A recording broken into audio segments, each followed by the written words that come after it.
मुसलमानों के दुश्मन आरजेडी कांग्रेस के साथ गठबंधन क्यों चाहती है? ओवैसी की पार्टी एआईएमआईएम। नमस्कार, आप देख रहे हैं नेटवर्क लाइव और मैं हूं आपके साथ ईशा गर्ग। चलिए रुक करते हैं देश और दुनिया की तमाम बड़ी खबरों का। बिहार में चुनावी सरगर्मी तेज हो गई है, सियासत नई करवट लेने लगी है। राजद और कांग्रेस पर मुस्लिमों की उपेक्षा का आरोप लगाने वाली असदुद्दीन ओवैसी की पार्टी अब महागठबंधन का हिस्सा बनना चाहती है। इसके लिए एआईएमआईएम के बिहार प्रदेश अध्यक्ष अख्तरुल इमान ने राजद सुप्रीमो लालू प्रसाद यादव को एक पत्र भी लिखा है। लालू प्रसाद यादव को लिखे गए पत्र में उन्होंने लिखा कि साल 2015 से एआईएमआईएम बिहार की राजनीति में एक्टिव है। पहले दिन से पार्टी का प्रयास रहा है कि सेक्युलर वोटों का बंटवारा ना हो, क्योंकि इसके चलते ही सांप्रदायिक पार्टियों को सत्ता में आने का मौका मिलता है। इसी उद्देश्य से हमने पिछले विधानसभा और लोकसभा चुनाव के समय महागठबंधन का हिस्सा होने की इच्छा जताई थी, लेकिन हमारा प्रयास सफल नहीं हो सका। अब 2025 का चुनाव सामने है। हमारी इच्छा है कि एआईएमआईएम के महागठबंधन में शामिल किया जाए। एआईएमआईएम के प्रदेश और विधायक ने बताया कि उन्होंने इस मसले को लेकर राजद, कांग्रेस और लेफ्ट के कई नेताओं से फोन पर बातचीत भी की है। उन्होंने कहा कि अब गेंद राजद और कांग्रेस के पाले में है। एआईएमआईएम को गठबंधन में शामिल करने का निर्णय उनको ही लेना होगा।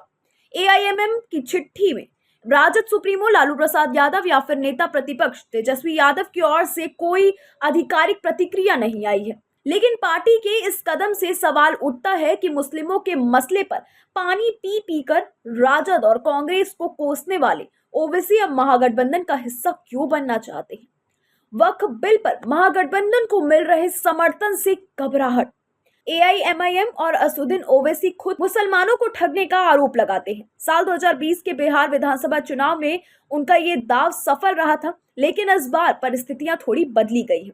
वक्फ संशोधन विधेयक को लेकर महागठबंधन ने खुलकर स्टैंड लिया है। बिहार इस बिल के मुखाफत का केंद्र बन चुका है। 29 जून को मुस्लिम संगठनों ने वक्फ संशोधन बिल के खिलाफ गांधी मैदान में रैली बुलाई थी। राजद, कांग्रेस और वाम दलों ने इसका पुरजोर समर्थन किया।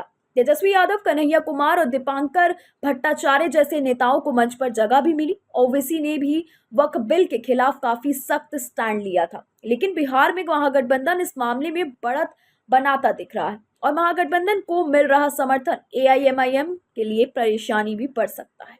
असदुद्दीन ओवैसी की पार्टी एआईएमआईएम पर अक्सर बीजेपी की बी टीम होने का आरोप लगता है। ऐसे में महागठबंधन में शामिल होने का ऑफर देने का उनका ये दाव टैक्टिकल भी हो सकता है।